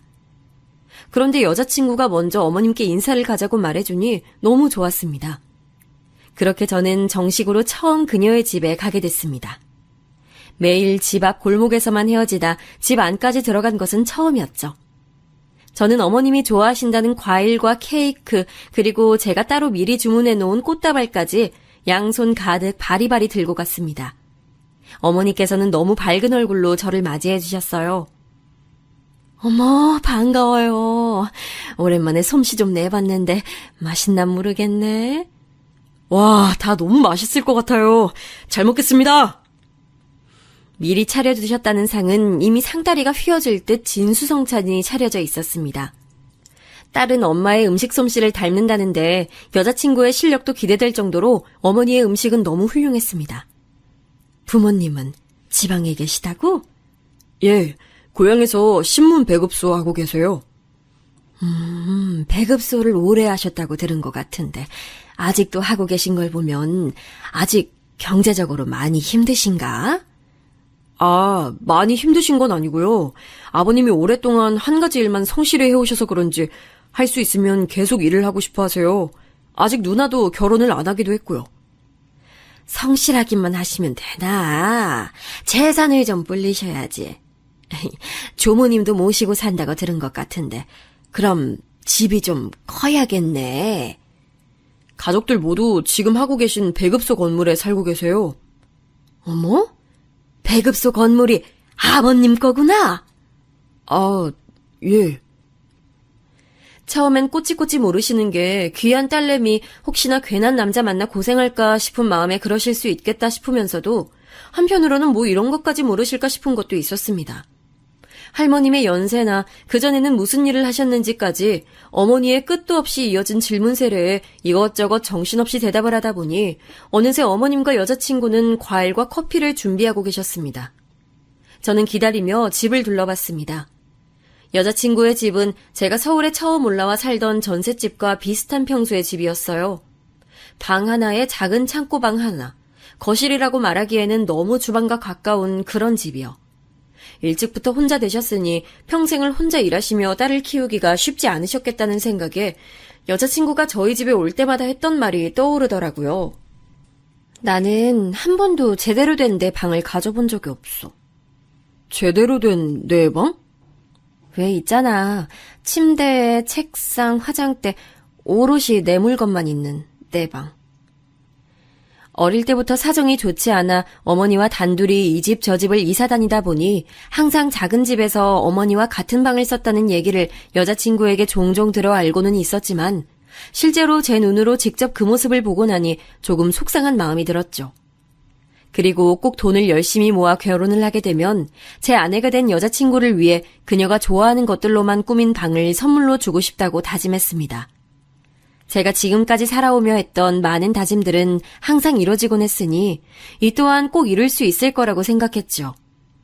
그런데 그날 과일과 커피를 마시며 여자친구와 어머님이 나눈 대화들이 시간이 흐를수록 조금씩 걱정되기 시작했습니다. 부모님이 다 지방에 계셔서 서울에 혼자 사는 아들 걱정이 많으시겠네. 예, 그래서 빨리 결혼하라고 성하세요. 어머, 그래? 부모님께서 아들 장가 보낼 준비를 다 해놓으셨나? 그때까지만 해도 원래 솔직하시고 유쾌하신 성격이시다 보니 딸 가진 어머님의 걱정이 섞인 농담 반 진담 반 하는 사소한 질문이라고 생각했습니다. 아버지께서도 요즘 여자들이 서울에 30평대 아파트 아니면 결혼을 안 하려고 한다더라 하시면서 농담하시긴 하셨어요. 와, 아파트? 나 아파트 너무 살아보고 싶었는데. 그러게, 우리는 아파트 한 번도 못 살아봤네. 난 아파트 살면 베란다 확장 이런 거 안 하고 꼭 베란다 있는 게 좋더라. 지금 이 자리에서 결혼에 대해 구체적으로 얘기하기는 어려워서 대충 둘러댄 얘기였는데 이야기의 흐름은 마치 지금 당장 제가 결혼을 하게 되면 아파트를 떡하니 준비할 수 있을 것처럼 흘러갔어요. 그리고 가장 중요한 건 마치 여자친구의 어머님까지도 함께 살게 될 것처럼 말씀하셨다는 겁니다. 그날 이후 저는 눈치를 살피다 여자친구에게 말을 돌려 넌지시 꺼냈습니다. 만약 우리가 결혼을 하게 되면 어디에 살고 싶은지에 대해서요. 자기랑 같이 사는 건데 난 어디든 좋지. 그래? 그럼 아파트가 꼭 아니더라도 괜찮아? 그럼. 그날 한 얘기는 농담이지. 우리 자기 부담 가졌구나. 역시 제 여자친구였습니다. 다른 여자들처럼 서울에 30평대 아파트가 없으면 결혼 못한다며 헤어지자고 할 여자가 아니었죠. 그런데 다시 돌아온 여자친구의 대답에 저는 놀라 순간 무슨 말을 해야 될지 모르겠더라고요. 집은 아파트든 단칸방이든 상관없는데 사실 난 엄마랑 떨어져서 산다는 건 아예 생각해 본 적은 없어. 응? 그게 무슨 소리야? 난 결혼해도 엄마랑 같이 살고 싶어. 아무리 그래도 결혼하면 당연히 독립해서 나와야지. 엄마는 나 없으면 많이 외로워하실 거야. 이 이야기는 도대체 무슨 뜻일까요? 30이 다 된 성인이 어머니와 떨어져서 산다는 걸 생각해 본 적이 없다니 말입니다. 저는 여자친구가 들어도 기분이 나쁘지 않을 말들을 골라 계속해서 생각해봤지만 도저히 떠오르질 않았습니다. 그날도 결국 속 시원한 얘기는 나누지 못한 채 마음이 찝찝한 상태로 돌아왔죠. 물론 여자친구와 어머니가 오랫동안 서로 의지를 하며 살아온 세월을 생각하면 아예 이해하지 못하는 것도 아니었습니다. 하지만 결혼을 해서 저와 함께 산다는 건 전혀 다른 문제였죠. 처가살이도 생각해 본 적이 없는데 제가 모시고 산다니 말입니다. 오랜만에 만난 대학 때 친구들에게 고민 비슷하게 말을 꺼냈는데 다들 노발대발 난리들이더군요. 이미 결혼을 한 친구들은 더 난리였습니다. 시집살이는 옛말이고 요즘은 장모님들이 아이를 봐주시는 일이 많다 보니 자주 서로의 집을 왕래하는 일이 많아지면서 장서 갈등이라는 말이 나올 정도로 심각한데 심지어 결혼함과 동시에 장모를 모시고 산다는 건 아주 신중히 생각해봐야 할 문제라고요. 듣고 보니 단순히 생각할 문제는 아니었습니다. 그리고 가장 중요한 건 저희 부모님께서 허락할 리 없는 문제였죠. 하지만 제가 너무도 사랑하는 여자친구에게 이런 제 마음을 어떻게 전달해야 할지 도무지 떠오르질 않았습니다. 그러던 와중에 할머니가 돌아가시게 되어 고향에 내려가게 됐는데 여자친구가 자신도 함께 내려가 도울 일이 있으면 돕겠다며 함께 가자고 하더라고요. 제 여자친구였지만 정말 천사나 다름없었습니다. 어떤 여자가 결혼도 하기 전에 그 먼 시골까지 내려가 어른들만 잔뜩 계신 곳에 가고 싶겠어요. 역시 제가 사랑하는 사람이다 싶었죠. 할머니의 장례로 며칠 동안 정신이 없었는데도 저희 부모님께서는 처음 만난 제 여자친구가 마음에 드셨는지 슬픈 와중에도 여자친구를 챙기는데 여념이 없으셨습니다. 할머니도 보셨으면 너무 좋아하셨을 텐데. 엄마는 그렇게 시집살이를 하고도 할머니 돌아가신 게 슬퍼? 얘는? 당연하지. 너 행여나 아버지 앞에서 그런 소리 말어. 제 여자친구를 만나서 기쁜 마음이 크면서도 어머니는 할머니께 그 모습을 보여드리지 못해 아쉬워하셨는데 누나는 그런 어머니의 모습마저 마음에 들지 않았는지 돌아가신 할머니 영정 사진이 바로 눈앞에 버젓이 있는 앞에서도 투덜거렸습니다. 제가 좀 더 빨리 인사드리러 올 걸 그랬나 봐요. 저도 할머니 꼭 뵙고 싶었는데. 아이고, 얼굴만 예쁜 게 아니라 말도 예쁘게 하네. 제 여자친구는 정말이지 부족한 점이라고는 없는 여자였습니다. 그 좋은 대학에 좋은 직장까지 다니려면 내내 공부만 해도 시간이 모자랐을 텐데 어쩜 그렇게 나이도 어린 아가씨가 눈치도 빠르고 손도 야물딱지냐며 저희가 서울로 올라오고 나서도 저희 부모님께서는 입이 마르게 여자친구를 칭찬하셨습니다. 서울 깍쟁이라는 말도 다 틀린 말인가 보다. 그렇게 예쁘고 싹싹한 아가씨 절대 놓치면 안 돼. 결혼 비용 때문에 미루는 거면 걱정하지 말고 빨리 날짜부터 잡어. 아버지는 마음이 급하셨는지 집 사는 데 필요한 돈은 어떻게든 도와줄 테니 후딱 식부터 올리라며 성하셨습니다. 아버지 말씀이 맞았습니다. 이런저런 고민이 있다고 해도 세상에 하나뿐인 제 사랑스러운 여자친구를 놓칠 순 없었죠. 뒷일이 어떻게 되든 한번 밀어붙여보자 싶었습니다. 저는 굳게 마음을 먹고 여자친구에게 프로포즈를 했습니다. 여자친구가 평소 좋아하던 식당을 빌려 노래도 부르고 미리 준비해둔 반지도 꺼내 손가락에 끼워주었죠. 프로포즈가 끝나고 감동의 여파가 아직 가라앉지 않은 분위기 속에 저는 달콤한 디저트를 먹으며 여자친구와 결혼에 대해 진지한 대화를 나눠봐야겠다고 생각했습니다. 저는 부모님께서 여자친구를 너무 마음에 들어 하신다는 말로 천천히 운을 뗐습니다. 그리고 할머니께서 돌아가시면서 아버지에게 남겨주신 땅과 재산이 조금 있어서 만약 우리가 결혼을 한다면 아버지께서 지금 당장 그 재산들을 정리해 서울의 30평대까지는 아니어도 작은 아파트 정도는 사줄 수 있다고 하셨다고 했습니다.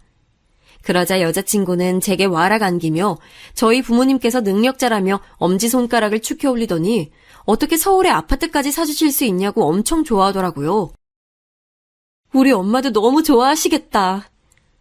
그건 그렇고 사실은 나 그거에 대해 물어보고 싶었는데. 응? 뭔데? 물어봐. 자기 어머님 말인데 혹시 우리가 결혼해서 자기가 나오게 되면 혼자 살기 힘드실까? 제 질문에 여자친구는 잠시 아무 말도 없이 가만히 저를 바라봤습니다. 그 잠깐의 정적이 흐르는 동안 저도 수많은 생각들이 스쳐 지나갔죠. 우리 엄마 조리원에서 3교대 근무라 새벽까지 나가시기도 하고 매일 아기 안고 일하시다 보니까 몸도 성한 데가 없어. 알지. 난 우리 엄마 일도 다 그만두고 내가 번 돈으로 호강하면서 나랑 오랫동안 같이 사는 게 꿈이야. 아, 그게 꿈이라고? 자기는 우리 엄마랑 같이 살기 싫구나. 싫다기보다 그런 생각은 아직 해본 적이 없어서. 자기 어머님도 지금까지 시부모님 다 모시고 살았다며. 왜? 자기는 여자는 시부모님 모시는 건 당연하고 남자는 좀 그러면 안 된다고 생각하는 거야? 아니, 난 그런 게 아니라. 자신 때문에 평생을 희생하시며 사신 어머님을 버리고 자신만 좋은 집에서 행복하게 살 자신이 없다며 울먹이는 여자친구에게 저는 절대 버리는 게 아니다. 어머님 댁에서 멀지 않은 곳에 신혼집을 구하겠다고까지 얘기했지만 여자친구는 차라리 그럴 바에야 결혼을 하지 않는 게 더 낫답니다. 저에겐 정말이지 청천벽력 같은 소리였죠. 그 부분은 나도 부모님께 말씀드려봐야 할 것 같아. 정말? 그럼 이번 주말에 나랑 같이 내려갈까? 여자친구는 자신이 저희 부모님께 잘 말씀드리겠다고 함께 내려오겠다고 했지만 저는 그러고 싶지 않았습니다. 제 여자친구 앞에서는 당연히 저희 부모님께서도 솔직하게 말하지는 못하실 테니까요. 예비 장모님을 모시고 사는 걸 만약 부모님께서 반대하신다면 저는 어떻게든 설득해야 했으니 혼자 내려오는 것이 맞는다고 생각했습니다. 네 엄마가 평생을 시부모 모시고 사는 거 보니까 그게 좋아 보였니? 네가 처가살이를 하게? 저의 예상대로 부모님께서는 놀라 버럭 무슨 소리냐며 화부터 내셨습니다. 저희 누나는 어이가 없다는 듯 실소를 터뜨렸죠. 순간 저는 제가 죄인이 된 것만 같았습니다. 그런 부모님의 마음을 이해하지 못할 리 없었지만 하지만 어쩌겠습니까? 여자친구와 결혼을 못한다고 생각하면 눈앞이 깜깜해지는걸요. 그래서 저는 말을 좀 보태기로 했습니다. 여자친구 어머님이 좀 아프셔. 당뇨가 있으시긴 했지만 오랫동안 조리원에서 일하실 만큼 누군가의 도움이 필요하신 정도의 건강 상태는 분명 아니었습니다. 하지만 저에게도 뭔가 명분이 필요한 것 같아 가족들 앞에서는 거짓말을 하고야 말았죠. 조금 전까지만 해도 얼굴이 빨개지셔서 버럭하시던 저희 부모님께서는 할머니께서 당뇨 합병증으로 돌아가신 지 얼마 안 된 상태였으니 금세 걱정이 앞선 얼굴로 도대체 어머님께서 어느 정도 안 좋으신 거냐 물으시며 마음이 약해지신 것 같았습니다. 며느리도 자식인데 사돈이면 다 같은 가족이지. 라고 하시며 아버지께서 운을 떼시자 아버지보다도 더 반대하셨던 어머니께서는 아이고 내 팔자야를 연신 외치시며 방문을 세게 닫고 들어가 버리셨습니다. 저는 알 수 있었습니다. 저희 부모님께서도 시원스레 대답해 주시진 않았지만 암묵적인 허락을 받았다는 것을요. 철도 없이 저는 기뻤습니다. 한편으로는 앞으로 제가 이 큰일을 잘 감당할 수 있을까 걱정이 되기도 했지만요. 저와 여자친구는 우여곡절 끝에 결혼식을 올리게 됐습니다. 결혼식 날짜와 식장을 잡고 나니 정말 제가 결혼을 하는구나 실감이 나더군요. 그리고 저는 여자친구와 함께 회사에서 멀지 않은 곳에 아파트를 구하러 다녔습니다. 아무리 새 식구 살 집이라고 해도 장모님과 살게 되면 그래도 최소 20평대 평수는 돼야 할 것 같아 알아봤는데 알고는 있었지만 아파트 값이 장난이 아니더라고요. 지금 제가 살고 있는 전세금을 빼도 최소 3억 이상은 아버지에게 도움을 청해야 했죠. 그런 제 마음을 아는지 모르는지 여자친구는 집을 보러 다닐 때마다 엄마가 무조건 남향이어야 한다고 했다. 확장형은 안 된다. 베란다는 무조건 있어야 한다 등등 우리 신혼집을 구하는데 자꾸만 마치 어머니의 마음에 들어야 하는 시험지처럼 집을 골랐습니다. 집도 집이었지만 가장 이해가 되지 않았던 건 바로 결혼 비용에 관한 것이었습니다. 집을 계약하고 가구와 가전제품들을 보러 다녔는데 집을 고를 때는 그렇게 까다로웠던 여자친구와 예비 장모님은 무조건 저렴한 제품들로만 고르려고 했습니다. 어차피 아이가 태어나면 다 망가진다는 게 이유였죠. 저는 뭔가 이상해 결혼 비용으로 생각하는 금액이 어느 정도인지 모아놓은 돈은 어느 정도인지 물었습니다. 이제 곧 부부가 될 사이이니 그 정도는 알아야겠다고 생각했죠. 그런데 지금까지 직장 생활을 하는 동안 여자친구 연봉이 저보다 항상 더 높았고 직장 생활도 더 오래 했는데도 생각보다 모아놓은 돈이 너무 적더라고요. 저는 직장을 다니며 오롯이 모은 돈으로 전세금까지 2배로 올려 이사를 했는데 아내가 결혼 준비를 하겠다고 제시한 금액은 그 금액의 절반밖에 되지 않았습니다. 저는 그때까지만 해도 여자친구네가 집안 사정이 많이 안 좋았으니 학자금이나 제가 모르는 빚을 갚는 데 썼겠다 싶기도 했죠.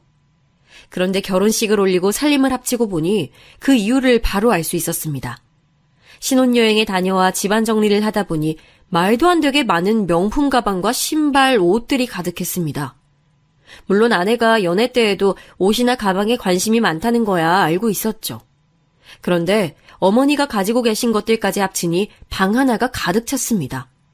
저야 명품 같은 건 잘 몰랐지만 저 같은 사람이 언뜻 보기에도 다 고가의 물건 같았습니다. 와, 이거 다 명품이야? 우리 엄마 모임 많은 거 알잖아. 거기 같이 모임하시는 분들은 다들 검식 있고 남편이 다 잘 나가는 사람들이라 맨날 이런 거 메고 나온대잖아. 그래서 자기가 다 사들인 거야? 내가 사드린 것도 있고 여행 갔다 오면서 가짜도 많이 사드렸어. 아무리 저 많은 것 중에 가짜가 있다곤 해도 얼핏 개수만 세어보아도 저 돈이면 전에 살던 집에서 방 하나는 더 있는 집에 살 수도 있겠다 싶더군요. 제가 너무 계산적인 걸까요? 하지만 정말이지 이해가 되지 않았습니다. 결혼을 하고 모든 게 현실이 되자 이해가 되지 않는 것들은 한두 가지가 아니었습니다. 어느 날 갑자기 장모님께서 저를 부르시더니 친구들끼리 개를 들어 크루즈 여행을 가는데 그 개를 들 당시에는 장모님께서 돈이 없어 개를 못 들었는데 이제와 다들 가는데 당신만 못 가니 서운하단 말을 하시더라고요. 장모님, 출근도 하셔야 하는데 여행 가실 수 있겠어요? 어? 자네 몰랐어? 나 조리원 그만뒀어. 예? 언제요? 우리 딸내미가 이제 일 그만두고 편하게 여행이나 좀 다니라던데. 저는 사실 좀 놀랐습니다. 건강이야 예전보다 많이 좋아지셨고 연세도 저희 부모님보다 훨씬 더 젊으신데 지금까지 잘 해오시던 일을 딸이 결혼 좀 했다고 해서 갑자기 그만두신다니요? 저는 찝찝한 마음을 애써 숨기고 크루즈 비용이 얼만지 물었죠. 500. 10일 동안이나 가는 건데 저렴하니 괜찮지? 저는 정말이지 입이 쩍 벌어지는 것만 같았습니다. 금액도 제가 생각한 것보다 너무 비싸기도 했지만 500이나 되는 금액이 저렴하다며 별거 아니라는 식으로 말씀하시는 장모님이 역시나 이해되지 않았죠. 저희 부모님은 평생 신문 보급소를 해오시느라 그 흔한 관광 한 번을 못 다니셨는데 말입니다. 저는 그날 밤 아내에게 상의를 했죠. 장모님께서 크루즈 얘기를 하시는데 우리도 지금은 여윳돈이 없으니 다음에는 꼭 보내드리겠다. 장모님 서운하지 않게 말씀드리는 게 어떻겠냐며 아내에게 얘기했죠. 그러자 아내는 대뜸 자신이 보내드릴 테니 제게 신경 쓰지 말라고 하더군요. 그거 얼마 되지도 않는데 어떻게 안 된다고 해. 내가 월급 들어오면 알아서 할게. 아내는 알아서 한다고 말하긴 했지만 뭔가 제게 서운한 눈치였습니다. 하지만 저는 오히려 화가 좀 나더군요. 이제 결혼도 했으니 저와도 가족인 건데 서로의 수입이나 월급에 대해서는 함께 공유해야 한다고 생각했습니다. 제 월급은 벌써 이 집의 생활비로 나가고 있었는데 아내의 월급은 어머니의 크루즈 비용으로 다 나가버린다니요. 제 상식으로는 도저히 말이 되지 않았습니다. 그러던 중 도저히 그냥 넘어갈 수 없는 일들이 반복됐습니다. 하루는 어머님의 모임 친구분들이 저희 집도 구경할 겸 잠시 놀러 오신 적이 있었는데 제가 방에 있는 걸 아셨는지 모르셨는지 알 수 없었지만 아무리 제가 없다 해도 어떻게 그런 말을 할 수가 있나 싶을 정도의 말을 제 귀로 직접 듣고야 말았습니다. 자기는 복도 많아. 요즘 세상에 사위가 장모를 누가 모시고 살아. 우리 딸 정도면 그럴 수 있지 뭐. 어디 요즘 애들이 그래? 대학도 우리 딸보다 못한대고 지금 회사에서 직급도 딸보다 낮아. 연봉도 우리 딸이 더 높고. 어머 그래? 아우 하긴 자기 딸이 능력자긴 하네. 그럼 능력만 있어? 인물도 연예인 뺨치는데. 그러니까 그런 잘난 딸 낳아준 나를 지가 떠받들어 모셔야지 별 수 있어? 그래도 서울에 아파트까지 샀는데 대단하지 뭐. 그까짓 아파트 30평도 안 되는 거 가지고 뭐 아주 사위랑 살려니까 좁아 죽겠어. 저는 그 순간 문을 박차고 나가고 싶었지만 애써 꾹 참았습니다. 하지만 울분이 목구멍까지 차오르는 건 도저히 견딜 수가 없었죠. 저를 가지고 마음대로 이야기하시는 건 참는다 쳐도 저희 부모님이 고생고생해서 사주신 아파트까지 별거 아닌 것처럼 대하시는 장모님께 정말이지 화가 났습니다. 그런 소리까지 들은 이후에는 도저히 저도 장모님을 전처럼 대하기는 힘들더군요. 거기다가 툭하면 제게 용돈을 달라며 농담 비슷하게 얘기하셨어요. 주변의 다른 분들과 자꾸만 비교를 하시면서요. 그 집 사위는 분기마다 필요한 거 사라고 용돈을 주는데 최소 100일에 폐해. 어머니, 저희도 많이 노력하고 있어요. 상황이 좋아지면. 월급쟁이가 무슨 상황이 좋아져? 매일 똑같은 게 월급쟁이지. 에휴, 이래서 남자는 사업을 해야 돼. 언제는 월급쟁이가 안정적이고 좋다고 하시더니 이제는 제 모든 게 마땅치 않으신지 매일같이 꼬투리를 잡으셨어요. 주변 사위들과 비교하는 것도 모자라 이제는 아내 주변 친구들의 남편들과도 비교를 하셨죠. 걔는 너보다 잘난 게 하나도 없는데 어디서 그런 남자를 만났다니? 엄마, 무슨 그런 말을 해. 으이그, 정서방 봐. 우리 애가 이렇게 착해 빠져서 남들 다 계산기 두드려보고 남자 만나고 있을 때 우리 애는 자네 착한 것만 봤다니까. 같은 공간에 산다는 것 자체가 이렇게 힘든 줄 몰랐습니다.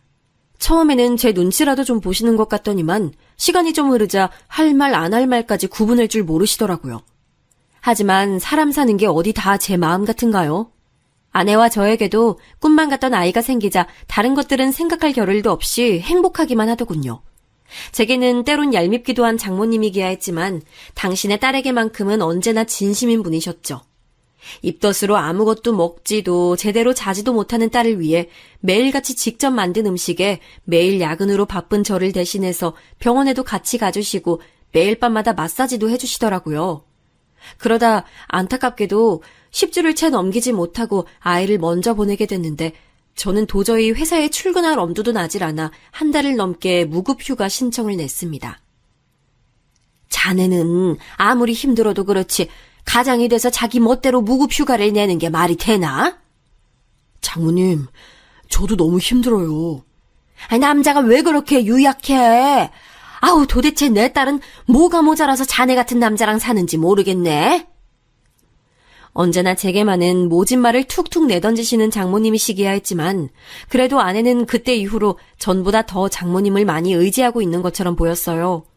저도 그 당시에는 제가 힘든 것만 생각하느라 아내를 위로하지 못했으니 잘못했다 싶어 제 마음이 어떻든 간에 어떻게든 아내와 잘 살아보자는 마음으로 참으며 살다 보니 어느새 결혼을 한 지 10년이 지나더군요. 그 사이 저희 누나도 결혼을 했고 아버지께서도 돌아가시고 저희 어머니께서도 고향에서 홀로 살고 계셨습니다. 누나가 그래도 어머니 댁 근처에 살고 있어서 마음은 조금 놓였지만 저는 자주 내려가지 못하는 상황이었으니 항상 죄송스러운 마음이 있었죠. 그러다 어머니께서 전부터 좋지 않으셨던 무릎 때문에 서울 병원에 다니게 되셨고 수술까지 하게 되셨습니다. 의사 선생님의 말로는 한 달 정도 거동이 불편할 수 있으니 푹 쉬셔야 한다는데 서울 병원을 오가는 건 누나가 다 도왔다지만 누나도 아직 어린 조카가 있어서 간병까지는 쉽지 않았어요. 그래서 저도 고민을 하다가 이번에는 아내에게 솔직하게 말했습니다. 한 달만 어머니를 좀 저희 집에서 모시고 싶다고요. 나도 아들 노릇은 한번 해봐야지.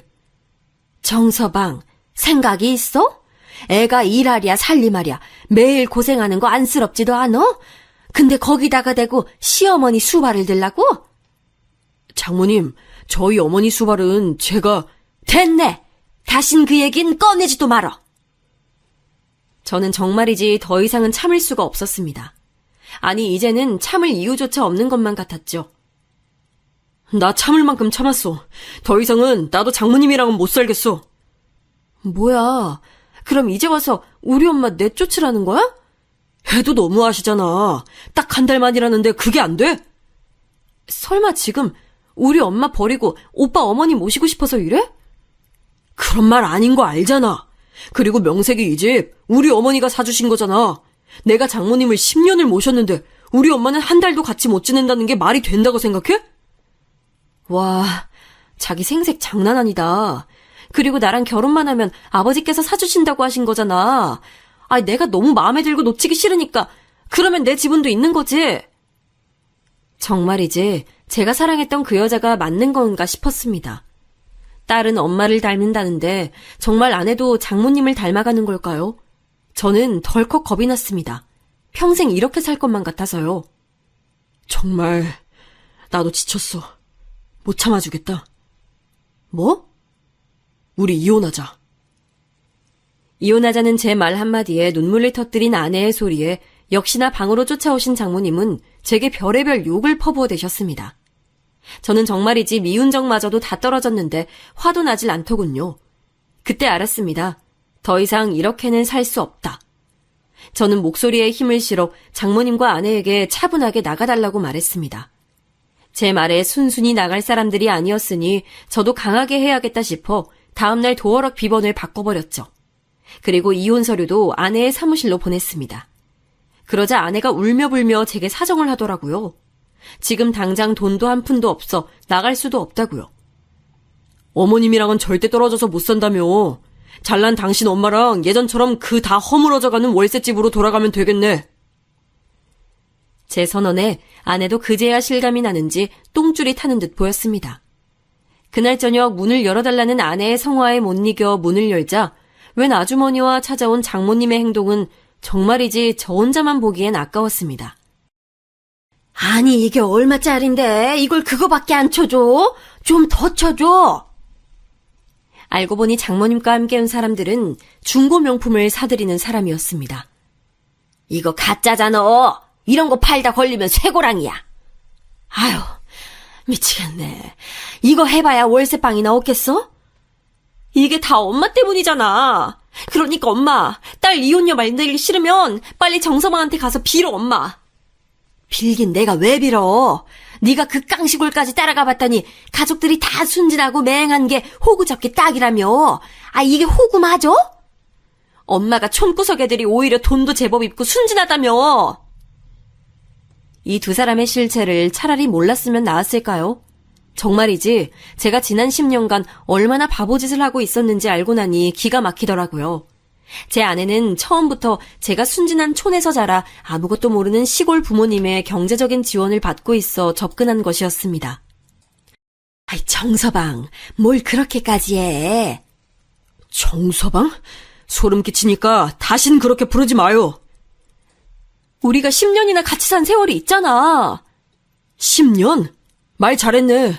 처음부터 순진한 나랑 아무것도 모르는 우리 부모님 이용해서 당신들 팔자 고칠 생각으로 접근한 거 내가 다 정리해서 고소할 거니까 그렇게 알고 있어. 고소? 우리가 뭘 어쨌다고 고소를 해?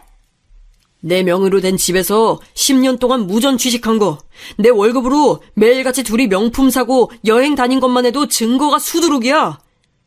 무전 취식? 자네 말 다 했나? 앞으로는 당신들하고 한마디도 안 해.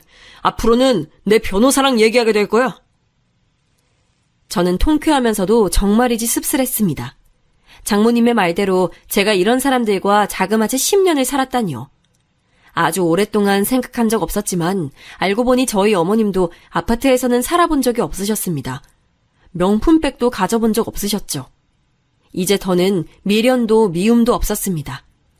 앞으로 남은 시간은 이 집에서 저희 어머님과 행복하게 살아볼 거니까요.